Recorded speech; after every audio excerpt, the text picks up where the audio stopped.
Hi, I'm Saida Garrett, co-writer of Michael Jackson's Man in the Mirror, and you're listening to Rainbow Country with Mr. Mark Tara.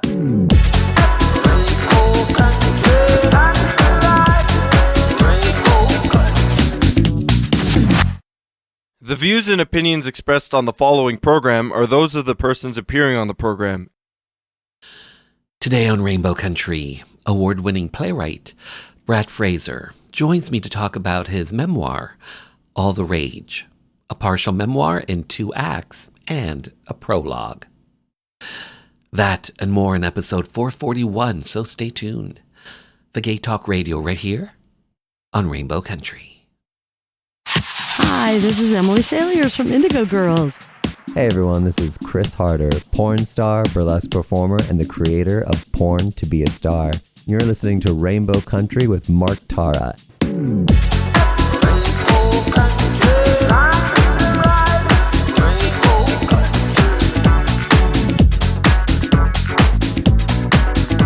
Well, hello, and welcome to a brand new journey through Rainbow Country. As I like to call it, a little gay radio show working to give voice to the LGBT community and beyond. And as always, I am your tour guide through Rainbow Country. I'm producer and host, Mark Tara. By the way, Rainbow Country originates from CIUT-FM in Toronto and now proudly in syndication across Canada from coast to coast to coast.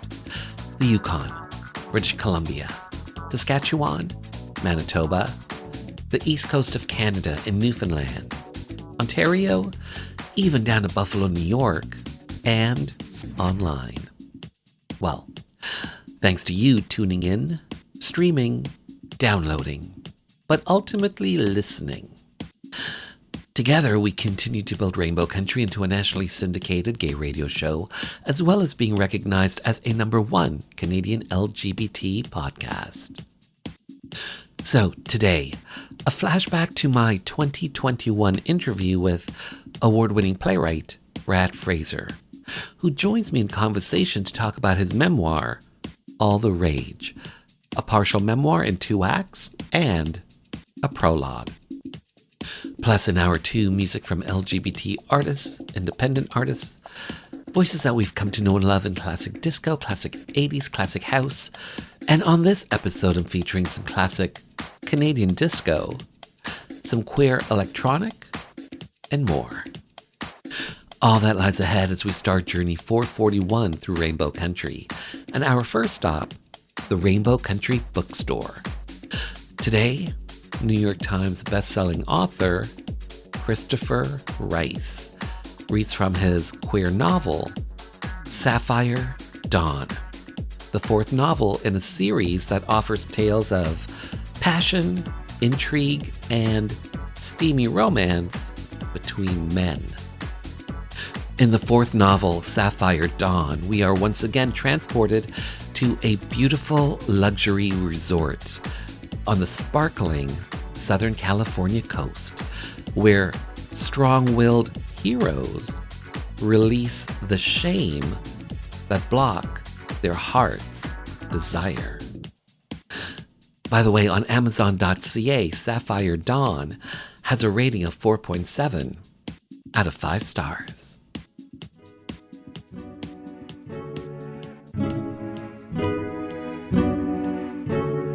For the second time that evening, he was returning to his room, determined to focus on work, only to find himself Googling a porn star. Because he had more information to go on this time, the results came fast and furious compared to his last search. A quiet, nagging voice in his head told him this was a terrible idea, but a louder voice asserted it was exactly what he needed, to see the arrogant hormone tsunami crash against the rocks of a cheap porn set and its punishing hot lights, to see self-consciousness and awkwardness flit across his facial expression as he barked his way through a boring rotation of emotionless, badly scripted dirty talk. True, Richard had been using porn as his only sexual outlet since the divorce, but that didn't change the fact that most of it was incredibly stupid. Despite their spectacular bodies, the performers very often looked either uncomfortable or just bored, and he usually turned the volume off so he could imagine his own more sophisticated or more forbidden setup and dialogue. All that said, it was probably wise to go for one of Bo Bonin's earlier works, to replace the confident sexual powerhouse of earlier with an awkward, fumbling young man who'd made questionable life choices. On one of his usual clip sites, he did a search for Bo Bonin and found a full-length movie from the mid-2000s that featured a younger, clean-shaven Donnie on its box cover. According to the synopsis and the punctuation-free customer reviews below, Seed billed itself as a parody of the 90s thriller Speed, only instead of featuring a bomb on a bus that would go off the second it dropped below a certain speed, this story involved a magical spell that would cause a man's giant dick to shrink if he didn't have sex every 3 hours. The well-endowed victim of said spell was played by none other than Bo Bonin. There were a few quotes from the industry trade publications of the day. Richard's favorite was, "Bo Bonin shows affable charm and amazing power top skills as Gonna Bone You Reeves, a performance so hypnotic that you'll easily forget the actor bears little to no resemblance to the famous action star for which his character is named." The movie opened with the sounds of sex, but no visual sign of it, as a bejeweled fortune teller played by a drag queen who looked vaguely familiar announced to the camera that she was tired of being awakened by the constant rutting of her next-door neighbor, and had decided to put a spell on him by way of her incredibly cheap-looking and fingerprint-spotted crystal ball. The next morning, she ran into a cheerful and whistling Bo Bonin in the hallway of their building and cackled out his punishment. Bo, looking leaner and more baby-faced than the Donnie of today, cried out in alarm and threw his hands over his crotch as if she'd kicked him there. The camera zoomed in on his wide-eyed silent scream that played like a close-up from a Hammer horror film. The fact that the fortune teller had attempted to cut down on her late-night disturbances by giving the horn dog next door even more reasons to have sex was not adequately explained, and Richard felt like a bit of a spoilsport for getting hung up on this detail. Maybe he should be more forgiving of porn plotting, but he'd never been a big fan of stories that involved magic in general. He much preferred historical fiction. If only Beau's oeuvre had included a smutty take on the life of artists in Belle Époque Paris. The more salient point was that almost 15 minutes into this supposed gay porn classic, Richard was distracted, bored, and decidedly unaroused. Then Bo Bonin boarded a suspiciously empty city bus, save for one other male passenger, an absurdly pretty blonde who looked like a late 90s boy band member forced into a football jersey and tight jeans. As Bo Bonin walked past him, the boy gave him a look that was supposed to appear lascivious, but made him look sleepy and confused. When Bo Bonin smiled at the passenger, suddenly it was Donnie's smile filling Richard's suite, the same smile that had done a number on Richard's insides several times that evening. Utterly convincing, and a warning. This was a mistake, a big one. He'd wanted to see Donnie's confident swagger ironed out of him by what he imagined was a cold and emotionless process at heart, having sex on camera. He should close his laptop now and walk away. But he didn't. And when the bus passenger sank to his knees and fished Donnie's, Jesus H. Christ, that thing should have its own zip code, cock out of his jeans, Donnie's eyes hooded with what looked like genuine desire, and he began caressing the guy's hair with a convincing mix of tenderness and force. And when he took the twink's turgid cock into his mouth like it was a long-delayed meal, it was as if the bus around them and whatever camera crew they jammed onto it had faded from his world, and there was only pleasure. The giving of it, the receiving of it, the performing of it. If it was a performance, it was a damn good one. And by the time Bo Bonin was claiming his jersey-clad admirer doggy style over the back row of seats, Richard's hand had floated down to his own crotch, and he found himself digging his own cock from his slacks. The dirty talk, which Richard had expected to sound stilted and silly, throbbed with conviction.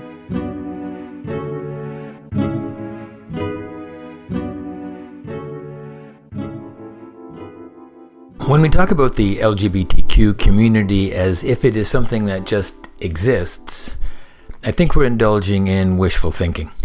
Communities aren't something that spring fully formed from the ether. They require some assembly. They need to be constructed. Still thinking about the 70s here, when I came out in Toronto, there were lots of different parts that didn't quite fit together. First, there were gay men who went to bars and baths. Most were pretty deeply in the closet. They shared a dirty secret and some overlapping friendship networks, but not much else. Then there were a self-proclaimed clutch of young activists around the body politic and the Gay Alliance Towards Equality, myself included, who tended to be a bit judgmental about anyone not properly out and willing to throat ram. In fact, one writer to the body politic called us the high-principled Jesus Christ farts of the movement.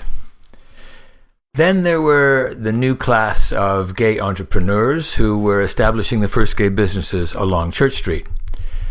The Community Homophile Association was perhaps the largest organization in town, and it was run by George Hislop, a part owner of several of these businesses. The entrepreneurs saw the activists as troublemakers rocking a precarious boat, and we saw them as conservatives unable to embrace gay liberation. We felt much the same about MCC, the major gay-focused Christian organization at the time. When women from Chat, calling themselves the Cunts, broke off and denounced Hislop as a sexist in 1971, it made clear that a lot of women were also on a pretty different wavelength. Most lesbians were much more comfortable in feminist circles than hanging around with gay men. Not that they all agreed either. There were always the lesbian socialist feminists versus the radical feminist lesbians, and so on.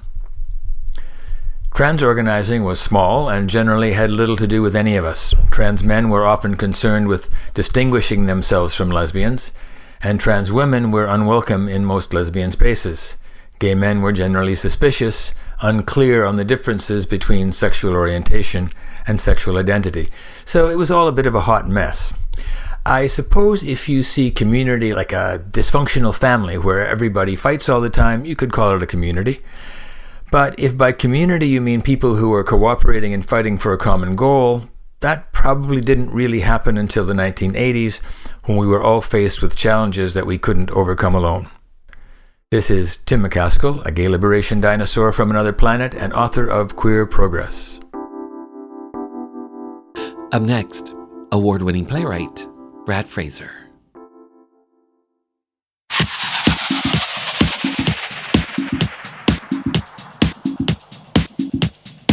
Hi, everybody. This is Gino Vanelli. You're listening to Rainbow Country with Mark Tara.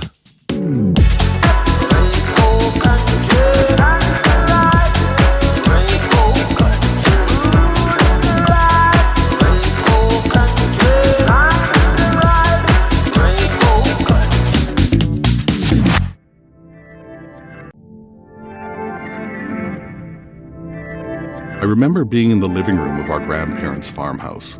It was just me and an older male cousin, someone my siblings and I were often left with while the adults were out drinking. His pants were open, his hard, pink cock sticking out. "Bradley, come here and suck on this."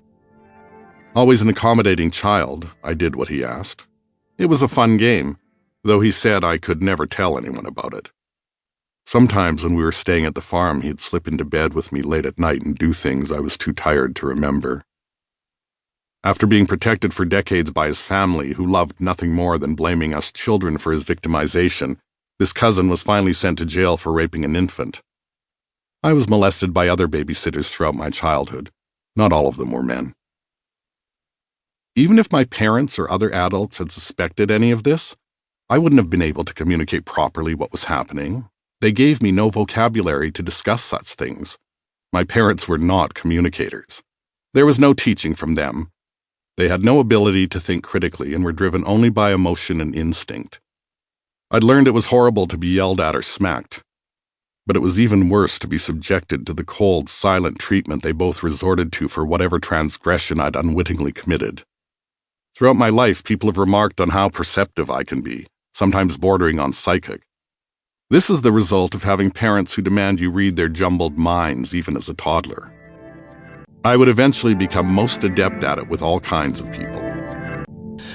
Brad Fraser, hi, how are you? I'm doing well. How are you?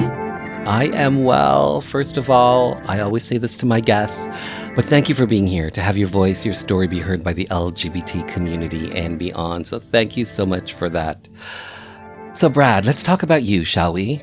Sure. So Brad, it's hard. It's big. It's thick. Of course, I'm talking about your memoir. Uh-huh. Your memoir, Brad. Get your mind out of the gutter. Okay. All the Rage, a partial memoir in 2 acts and a prologue. Let's jump right in. Let's just jump right in. So the book is split into 4 segments: prologue, act 1, act 2, epilogue. In a nutshell, what are you talking about in each of these segments? Well, in the prologue, I talk about my childhood and growing up and how difficult that was. And in part 1, it starts when I finally get out of academic high school and enter school for the performing arts, and my life changes quite drastically then. And the first part follows me right up until I write Unidentified Human Remains and the True Nature of Love, and it premieres in Calgary. Part 2 is everything after that: the success of Remains, Poor Superman, the writing of other plays, the kind of worst of the AIDS epidemic. And then the epilogue is kind of my wrap up and my cri de coeur, or my stating of my mandate of what it is to be queer and how I won't be silenced. So in your memoir, you talk about your plays. You talk about Wolf Boy, Unidentified Human Remains and the True Nature of Love, Poor Superman. You just mentioned the beginning of the book, you talk about being born to teenage parents.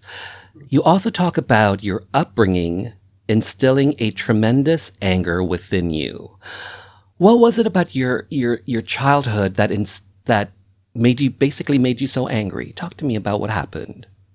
Well, I was raised by angry people, by a lot of angry people, not just my parents, but both sides of the family. They all had certain problems with anger. Certainly on my father's side, they're all cowboys. It's a very punch anybody out who doesn't agree with you kind of world. And my mother's family was the exact opposite. They were very cold, withholding people, and they didn't want to have much to do with children. My parents themselves were angry. They were children. Sorry, I've got a cat here. Hold on. Yeah. What's your cat's name? Weird today. I think it's the heat. Maggie. Hi, Maggie. But your parents were children themselves when they had you. Well, they weren't to me. Mm-hmm. They were my parents. They were adults. I mean, my mother was barely 16 when I was born. My father was 18. And, it's easy to look back and say, oh, yes, they were children. But there were lots of people who had children at a young age at that time. It wasn't unusual for women to be married and have children before they were 18 years old, in the class I come from anyway, at that time. So, one cuts them a certain amount of slack for being young, but I don't cut them a lot of slack for being lazy or self-absorbed or less interested in their children than they might have been. Mm. Are you still an angry man? I look at the inequities that are going on in our nation, in the world, and that makes me angry. I look at the fact that people are making increasingly less money and being asked to do more, and that's as true of artists as it is of anyone else, with less compensation. And I look at the way money is being funneled up to the top 10%. At the cost of everyone else, and that makes me really angry. When it comes to your childhood, are you still angry? Well, it was interesting. I had thought I had reconciled most of that stuff, and I have spoken of it publicly before. I was on the cover of Saturday Night Magazine in 1993, and I talked about these issues as well, and I've given other interviews and things about them. And I thought I had quite a handle on it. But the thing about going back and having to relive your life again, and it's not just my childhood, but throughout, is one becomes much more aware of how badly they were treated in retrospect sometimes than when it was happening. And that made me angry. And, as far as my childhood goes, my mother and I have made peace. I mean, she has worked very hard to reconcile the person she was with the person she is now, and to try to deal with maybe some of the damage she did to her children and that kind of thing. So I don't hold a lot of anger there. But my father's reaction has been basically the same as it would have been when I was a kid. It's abusive, it's angry, it belittles me, and I just don't put up with that kind of thing anymore. And I'm quite clear when I hear from those particular people, I'm quite clear that their opinion doesn't mean anything to me. So I suppose, yes, in having to go in there, it did reopen some old wounds and that kind of thing, but it also spurred some conversations with people within my family that have actually advanced things forward. So it's been kind of a mixed blessing, but I'm not nearly as angry now as I was when I was young. So All the Rage, a partial memoir in 2 acts and a prologue. That's quite the title. Is there a story behind this particular title? Well, it sounded theatrical. I mean, when I wrote the book, I wanted to structure it the way I would structure a play, with a first act and a second act. And then when the publishers insisted that I had to write about my childhood, that became the prologue. And the epilogue, Shakespearean plays often had prologues and epilogues and that kind of thing. And so I felt like I was just playing around with the conventions of the venue and the industry that I've been most involved in my life. Are you looking to take this on the road? Are you looking to do a one-man show to talk about your experiences, your life? No, I'm not. I really wish there was a book tour, because I don't mind reading for a few minutes or whatever. But, I did the audio version of the book. I read it myself, and it was one of the most excruciating things I've ever done in terms of being locked in a little studio with someone on a headphone directing you and that kind of thing. And it really inspired a new kind of respect from me for the people who are performers that I know, and how hard they work and how difficult it can be. So no, with this one, I'm not really looking to take it on the road. If I wanted to do that, I am a highly regarded playwright. I probably would have written it as a play. But for me, the challenge of finally writing a book, which is something I've wanted to do all of my life, was really a wonderful opportunity. And I like to let a book be a book and not a show, although that doesn't preclude other things. I mean, I'm working on a new project right now, which is about my relationship with my 85-year-old neighbor, who I've known for about 7 years, who has dementia. And she's a lesbian, and she doesn't have any children. She doesn't have any family, and most of her friends are dead. And so I've been caring for her, and while he was alive, her dog as well. And I think once I get that written in whatever form it's going to take, that's something I might be interested in taking on as a one-man show or something, but not my biography. For another thing, I don't think I would be able to tell those stories, some of those stories, without breaking down. And I always feel that's very unprofessional, but it's still very emotional material for me to talk about my childhood, or to talk about the many people I loved who were lost to AIDS. And I don't know if I could do that. That being said, I probably wouldn't object if an actor wanted to do that. What inspired this book? What made you write this book? Well, I've been approached a number of times about writing a memoir or an autobiography, and I always said, no, I'm too young. The story's not over. I don't want to, look back into my past that deeply. And every year on Facebook and Twitter on World AIDS Day, I have a file of pictures of people who died of AIDS, famous and not famous, people that I knew or admired. And there are literally hundreds of them. And I spend the whole day posting them on social media to remind people of what was lost. And one day, Bruce Walsh, who was at that time the publisher at the University of Regina Press, contacted me and said, these are great stories. You have such a feeling for it. Why don't you write your memoir as a partial AIDS memoir and make it about the people that were lost as much as about yourself? And when that was proposed to me, I went, yeah, you know what? That makes sense. I could write that book because that book isn't just about me. It's also about the people I knew and loved. So that made it a lot easier. Now, as things happen, Bruce ended up leaving the University of Regina and someone else came in, and I've been in situations where a new regime takes over from an old regime and it doesn't work out well for the artists who were involved with the old regime usually. So I asked to be released from that contract and took the book elsewhere. And on that note, we'll return after this Rainbow Country update.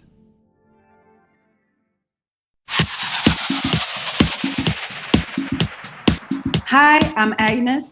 My new record, Magic Still Exists, is out now. You are listening to Rainbow Country with Mark Tara.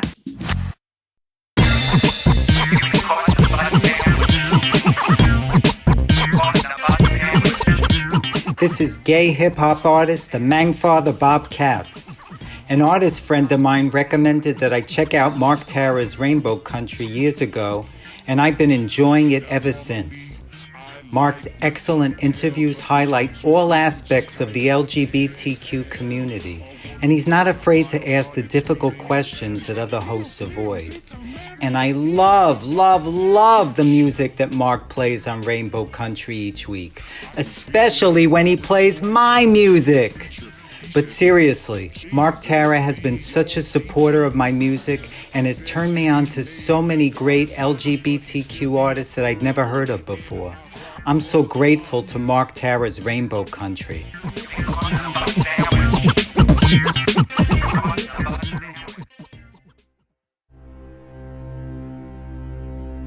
Hi, my name is Joanne Vanicola, and I'm an actor and a writer, and I was first on Rainbow Country with Mark Tara on discussing the massacre at Pulse Club in Orlando.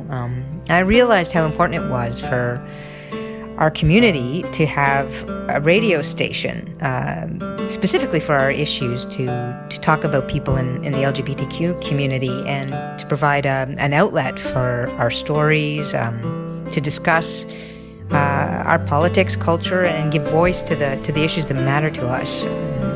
And of course our artists and the things that we do globally, and talk about culture. And without people like Mark Tara providing a space for this with a radio show like this, then we wouldn't have that voice. So support, tune in. Thank you.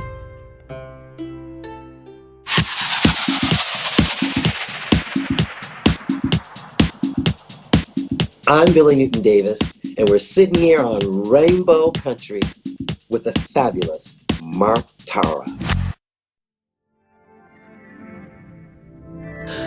Okay. Disappearing the queer. I will not be disappeared. Talk to me about the end of your memoir, All the Rage, and what you're getting at when you say, I will not be disappeared. What are you getting at? Well, disappearing the queer is something I've been very aware of all my life, and I think I became most aware of it during the AIDS years when men I knew would die, and all their gay friends would descend on their apartment and get rid of all the gay porn and pictures of ex-boyfriends and sex toys and any kind of signifier of being queer, so the family wouldn't be embarrassed by it. And that was the first time it occurred to me that not only do they try to keep us invisible while we're alive, but they also try to keep us invisible while we're dead. And so then I started looking further into that, particularly when I was doing my master's. And what does it mean to disappear the queer, and how do we do it? Queer people do it to one another when we put things like, no fats, no femmes, no Asians, and all those horribly offensive kind of riders that we seem to think are okay to attach to our desires, that we actually do it too. And I really feel it that although my work hasn't changed in any way, except that it's improved a great deal, as I've gotten older, it's gotten much harder for me to be produced, it's gotten much harder for me to be heard, and it's gotten much harder for me to get the same kind of coverage I once had. For example, with this book, the Globe and Mail has not done preview. As far as I know, they're not planning to do a review. They didn't review my last play when it was in Edmonton or in Ottawa. And I feel like because I am one of those queers who've spoken out against homophobia in the media for the last 40 years, that in fact, and if you go through the book, I chronicle their reaction to my work, which in almost every case is homophobic and condemns it as well, in some way, as not being good enough or not being interesting or whatever. And I really feel that that's the perfect example of what happens to us, that, when you're kind of the young, exciting queer guy who's making a fuss and carrying on and making headlines, they can't leave you alone. But as soon as you sort of age out of that and you want to do more dignified work or you want to have a deeper discussion, they're not interested in that. They don't want to be they don't want to be singled out for their own homophobia historically. And for me, that's a very big part of disappearing the queer. And Canadians are great at it. Canadians love to ignore anything they don't want to talk about or justify. It's just like it doesn't exist. We're just not going to acknowledge it. And I feel that happens with a lot of queer people in a lot of different settings. Wow. And it's not going to happen to me. If I have to kick down every door in this fucking country, it's not going to happen to me. I'll tell you that. So how are you getting around that? Like you were just saying it in regards to the Globe and Mail not covering you. Well, I do what I can. I mean, I've written them letters. I've sent them messages. I've talked to their reviewers. I've done what I can. I say something like this on this radio show. I write something about it in a column. I make it clear that I'm not going to be pushed aside. There's another anecdote in the book about how when I won the Alberta Culture Playwriting Competition in the adult category when I was 19, one of the prizes was you were supposed to get a production with this new theater in town. Well, the director of the new theater came to Banff with me to work on the play, which had it didn't even have a queer character. It actually had a straight boy who hustles to make money to save his sick father. And after the workshop, the director came up to me and said, we're not going to do your play. We're going to do the second place play because it seems like something our audience would be more interested in. Which in 1979 is a really hard thing to counter. I mean, what are you supposed to do when you're 19 years old and this grown-up is telling you you're not getting the prize that was announced you would receive when you won the award because of something gay in it? And I didn't know how to respond to that. So a big part of my adult life has been ensuring that doesn't happen again. That I do speak out, that I do say something. And if the person saying it or doing the act won't listen to me, then I will speak to other people on a larger platform and see what happens then. So you have your new memoir, All the Rage, but you also have old movies for young people on YouTube. Yes. What is Old Movies for Young People?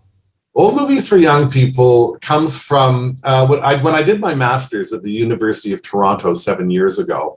I met a young man in the class. I was the oldest and probably the gayest person in the program, and he was the youngest and probably the straightest person in the program. And we got along like a house on fire and became very close friends. And I started showing him movies from the 20th century that were important to me, that often had a queer component in them. To see how he would respond to them, being, as he's that generation that grew up mostly in this century. And after we'd watched a couple hundred movies, we both went, we should do something with this. So we decided to start a show called Old Movies for Young People, where I show him a movie that meant something to me in the 20th century, and we discuss it in terms of what it meant then, but also how people might react to it now, and what holds up and what doesn't, and what is offensive and what isn't, and how is queerdom depicted at that time compared to how it is now. And we do sort of sometimes we do one movie for under 10 minutes, but this season we've started doing two movies, what we call a double feature throwdown, where we put up two movies that we probably are going to have opposing opinions on and decide which one is better. Sort of like a throwback to Siskel and Ebert. Yeah, exactly. If one of them was queer and one of them was young and straight, very much that kind of thing. Although we tend to go into more depth and examine it a lot more thoroughly than they did. We're not just reviewing movies, we're actually deconstructing them and talking about how they work in this new century with all of these new rules going on, some of which are extremely valid, some of which just make me go, what are you talking about? So do you care to elaborate on that? When you say these new rules in regards to movie making, which ones make you go, what are you talking about? Well, there are, we have to acknowledge that we come from a racist and homophobic and misogynist system and society, and that those things are reinforced all the time. And there are a lot of movies from the 20th century that really wallow in racism, misogyny, and homophobia. And yet some of them are actually very good movies. So how do we reconcile that as queer people or as concerned people? How much of it do we take seriously, and how much of it do we say, well, that was a product of the time and we just have to live with it? And what I find really interesting is when we're talking about old movies or old books or historical artwork or whatever, there's a lot of emphasis on race and on misogyny, but there isn't quite the same rigorous agitating of homophobia in those mediums, whether it's through exclusion, where we just don't exist, or whether it's through the way that we're often depicted as villains or as weaklings or as the person who's going to betray the system. So for me, the struggle is always, how much am I willing to put up with to get sort of to the kernel of the movie or the play, and how much, at what point do I want to go, okay, this is crap, I just have to walk away from this because it's absolutely terrible. And we can't lump them all in together, because if you want to start canceling everything that was racist and everything that was misogynistic, then let's take that to the next step and let's cancel everything that was homophobic. And to be frank with you, almost everything up until the turn of the century was homophobic in some ways. So where do we draw that line is the question I ask myself. Do you want to give a couple examples of movies that you're talking about? Of movies that we're talking about, oh my God, we've done so many. I have to think here. Well, one of the movies that we haven't actually, okay, movies we talked about, we didn't talk about that one.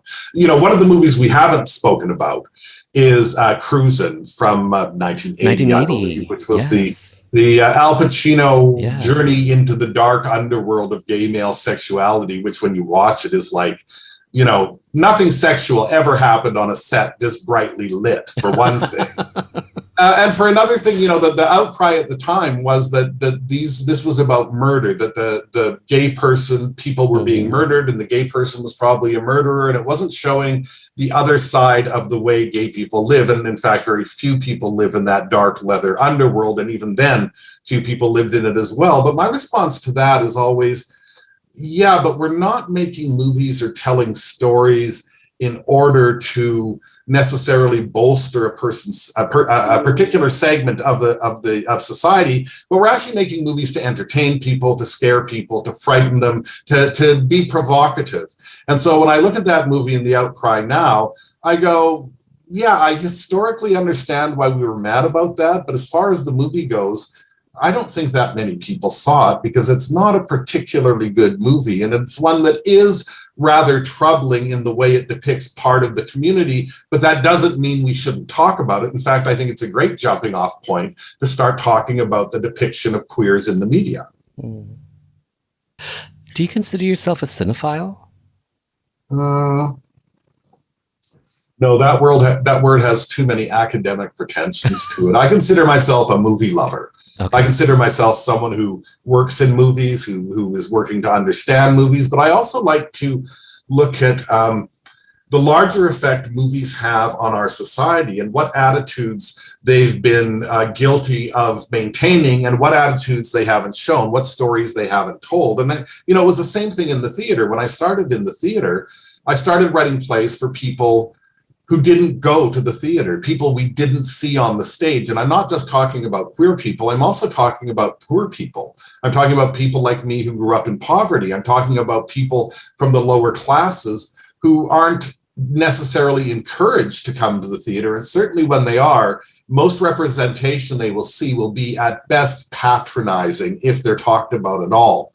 So, I think it's interesting for all of us to know what kind of effect the TV shows we watch, the movies we watch, the books we read, comic books, any of that kind of thing. What are the prevailing attitudes that are being perpetuated within these mediums, and how do we as queer artists address that, respond to it, or fight against it? And you don't necessarily have to do all three in every case.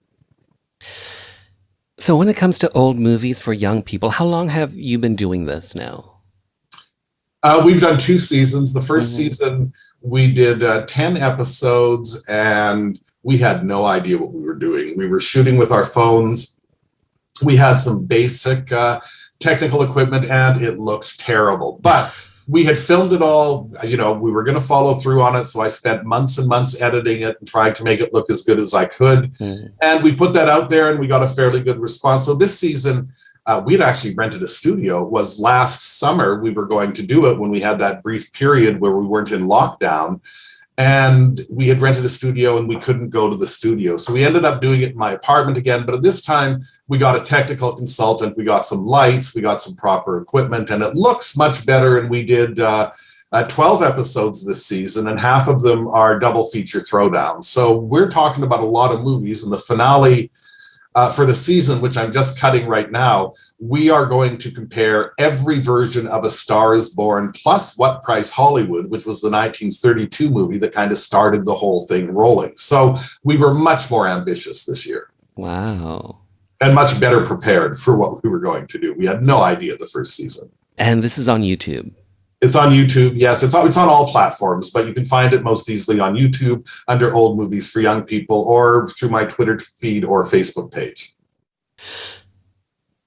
So in your book, in your memoir, All the Rage, you have photos sprinkled throughout. And when you were sourcing out those images, I'm sure emotions came up for you. And you were talking about this earlier, but was creating this book, writing this book, sourcing out those images, was this process cathartic for you? It was very cathartic, and I cried a lot when I was writing this book, just because, I hadn't a lot. When people were dying and everyone said to me, you have to mourn, go to the funeral, go to the memorial, whatever, I went, no, I don't want to mourn. I want to remember. I want to stay angry. I want to be able to talk about this after it's over. I will mourn when we've broken through something. And I didn't mourn, and I didn't let myself feel those feelings because I had to stay angry, to stay active and stay strong. So when I sat down to write the book, I knew I was going to be opening a can of emotional worms, and it certainly was. I mean, to go back and relive those things. And I have a very strong sensory memory. Like when I remember something, I just don't remember what was said. I remember what I was wearing. I remember what the other person looked like. I remember the smells in the room. I remember the contextual songs that were going on at the time. So it was actually quite frightening about how, when I found out how deeply and profoundly I could remember things. And I actually had to start sort of blocking off doors in my memory just to keep focused on what I was doing. So it was cathartic, and it was very emotional. It was very emotional. When I wrote those final words of the first draft, and the first book, the first version of this book was much longer, almost twice as long as the book you're looking at now. I put everything in it that I could remember that I thought would be of note, and then started sculpting the actual finished project out of that. So there are a lot of subsidiary memories and other things that happened that don't make it anywhere near the book that also had profound effects on me. Was the process healing for you at all? Healing. Yes, it was. I mean, I've always used my art to heal myself. I've always used creativity to deal with my psychic trauma and that kind of thing, emotional trauma and stuff like that. So it was healing. And I think that anytime any artist creates something, there is some kind of healing factor involved in what they're doing and why they're doing it. But I really hope that other people who lived through what I lived through also can look back at it, because there are so few of us who survived from my community and my generation, and they will also find something cathartic and healing in it. And I also hope that people who weren't there will read it and now understand why we are the way we are. Why would you meet a gay man in his 50s or 60s? They are hard people. They are not people who tend to back down. They're people who tend to speak out. And that's because we lived through a war. We saw, the same proportion of people we love die as happened in the Vietnam War or World War II. And people get offended when you say things like that. I remember, Martin, yesterday when it was done at Buddy's, and I had footage of the death camps from World War II playing in the background when Martin had a monologue about having to kill one of his friends in the hospital because he was so sick and he couldn't die, and they were just trying to preserve his life, and how people were offended by that. And I think, how can you be offended by that? Gay men were not only put into the camps, but when the camps were liberated, they weren't let go. They were put into mental institutions and prisoners, and their imprisonment and torture continued for decades after that. So that kind of one-sided, how dare queer people compare their experience to what we went through, really offends me. And I think really needs to be talked about. Mm. Another component of your memoir, and you were talking about this earlier, is the audiobook. Personally, I love an audiobook. You were mentioning that it was horrific for you. You hated it, but you read it. I did. And how long did that process take? It took 6 hour sessions, and then just one catch-up session, about half an hour to repair things and fix things that weren't happening.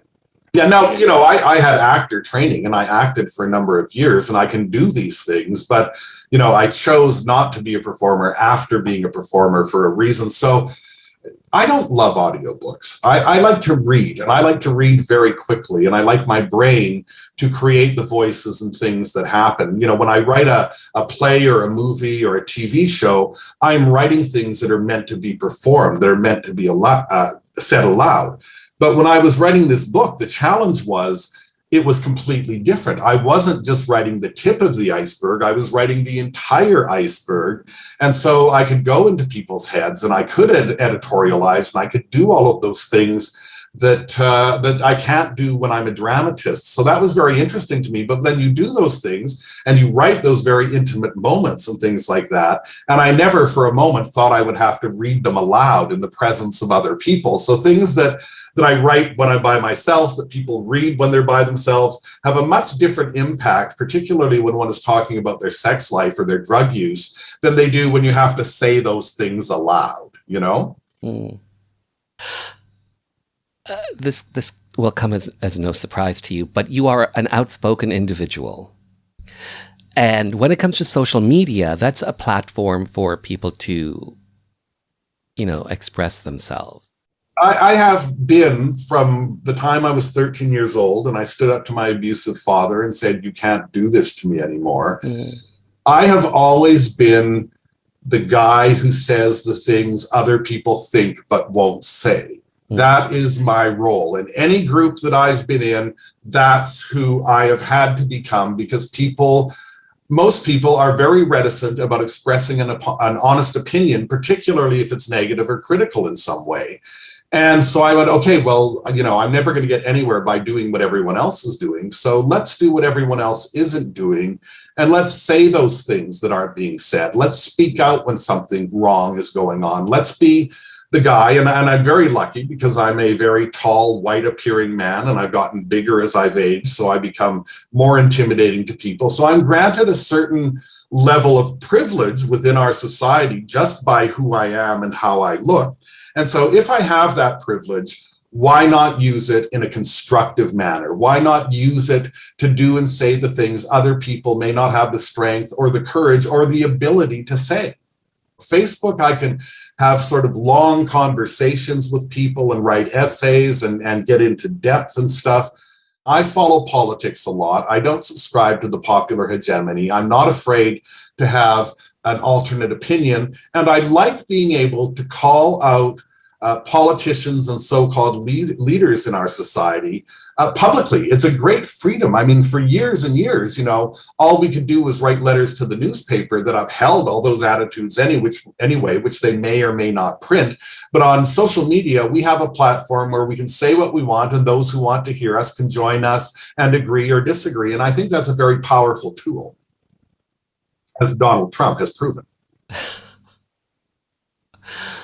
So, Brad, when people read or when they listen to All the Rage, what would you like your audiences to come away with after consuming your memoir? Well, what people take away from any work of art is completely individual and completely up to them and highly subjective and all of that. But I would hope people reading my book, particularly people who don't feel they have any power, who come from a background where they fear they might never be able to escape it, who feel like they're being held in place by things beyond their control, that my story will serve as an example of someone who broke through those walls, who broke down those barriers, who did everything they could against great adversity sometimes in order to be heard and have the same opportunities as everyone else, and to understand that it's never all good. It's never all happy. It's never all sad. Our lives are a mixture of challenges and triumphs, and usually more failures than successes. But the important thing is that we all keep moving ahead and not get discouraged, and realize that often it takes more than one attempt to make something happen. Sometimes we have to do it again and again for a very long time before it finally breaks through, and not to give up hope, because the real power comes not from what you achieve, but from what you're struggling to do, and how hard that struggle is, and how willing you are to fight for what you want, which in the end, I think, is the most important thing of all. Brad Fraser, thank you so much for your time. Thanks for being on the show. Well said, well done, Pleasure. Well written. Thanks very much. Compared with the Fraser's farm, the Briscoe home, a bungalow like any other in a working-class neighborhood, was palatial, and it had running water and an indoor bathroom. I did not feel the same love from these grandparents as I did from my father's side. The Frasers were emotionally volatile, physically tender or violent, and predatorily loving. The Briscoes were self-contained and emotionally distant. Fraser gatherings always ended in physical or emotional violence. Briscoe gatherings ended with relief and no contact. Adding to the requisite teenage drama of an unwanted pregnancy, my father's family despised my mother, and my mother's family despised my father. Before long, they were dating, and Wes was taking her out to the farm on weekends. Given the ignorance and fear of sex that permeated both families, it's no surprise that Sharon was quickly knocked up. Contrary to the custom of the day, my father, for reasons known only to him, did not immediately marry my pregnant mother. Instead, she was shipped off to one of those institutions that existed in the 50s to help young women deal with the stigma and challenges of an unwanted pregnancy. Wes would bring up doubts about my paternity a few times in my later life, planting an always nagging seed of uncertainty in my mind. However, if he'd truly believed I wasn't his son, then why did he marry Sharon and legally adopt me a few months after I was born? They were joined together at Edmonton City Hall and spent their wedding night in sleeping bags on the floor of Sharon's parents' unfinished basement. I slept in a makeshift cradle, probably a milk crate or cardboard box, beside them. I think Mum was deeply affected by her time in that home for unwed mothers. Any unpleasantness that had happened in her earlier life, and in her encounters with other boys and Wes, she hoped would be alleviated through me. I believe even in the womb she meant me to be her savior. From birth she expected me to be the agent of her growth and liberation. I was showered with love and affection. I was told I was special. I was also a male she could finally control. All the Rage, a memoir in 2 acts and a prologue, is available wherever you get your favorite books, and on Amazon.ca it has a rating of 4.7 out of 5 stars. For more on Brad Fraser, you can find him on Facebook. Magnus Hirschfeld made the modern homosexual. He co-founded the world's first gay rights group, the Scientific Humanitarian Committee, in Berlin in 1897. But what is far more important is that he and his colleagues came up with an enormously influential concept of what same-sex desire was, what it meant, and how it fit into the wider world. If you think homosexuality is an inborn quality that cannot be changed and has a biological root, but is not an illness, and if you think gay people are a sexual minority who are born that way and who deserve legal protections just as racial minorities do, you owe those ideas to Hirschfeld and a handful of others. He was among the first to articulate that conceptual model of what it means to be gay in print in 1896. We just heard professor, author, and historian of queer and trans politics, Lori Marhofer, reading from Racism and the Making of Gay Rights, a sexologist, his student, and the Empire of Queer Love, their powerful new gay history book, about the man who made the modern homosexual, a German physician and sexologist who died at the age of 67 in 1935. Magnus Hirschfeld. The phone rings. I got a message from the mayor. He's going to call me back the next day. I get the call, and he said, if you'd accept, we'd like to honor you with the key to the city. There was an event later that year in May. Just a key, right? Like, key to what? A decent job, a good singing career. It's really a metaphor, but it's history. So a reporter wants to talk to me and says, so it's a key, right? Like, what's the big deal? I said, well, not everybody gets the key. So I looked it up, and I guess it is kind of a big deal. The date, May 17th, 2018, when trans activist Susan Gapka made history by becoming the first trans woman to be presented with the key to the city of Toronto. By the way, past recipients include Rush and the Raptors. Bill 7, to ban discrimination in employment, government services, and housing, based on a person's sexual orientation, was up for a vote at Queen's Park. Most NDP and Liberal MPPs supported the bill, but without some progressive Conservative legislators backing, a divisive split could rack the province.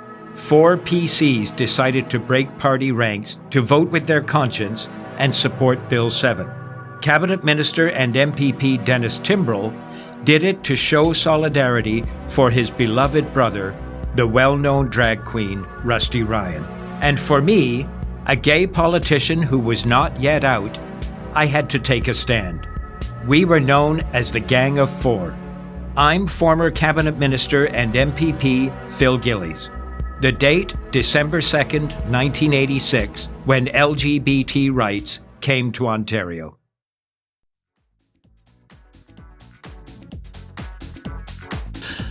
And just like that, this little gay journey through Rainbow Country has come to an end. For the full 2-hour episode, simply head over to marktara.ca and hit the archives banner. To keep up to date with the show, check out my socials at Mark Tara. The podcast is available on all major platforms. And finally, I want to take this time to thank you for taking your time to be with me. Remember, we are living in days of making dreams come true, so believe in yourself, and the world will believe in you.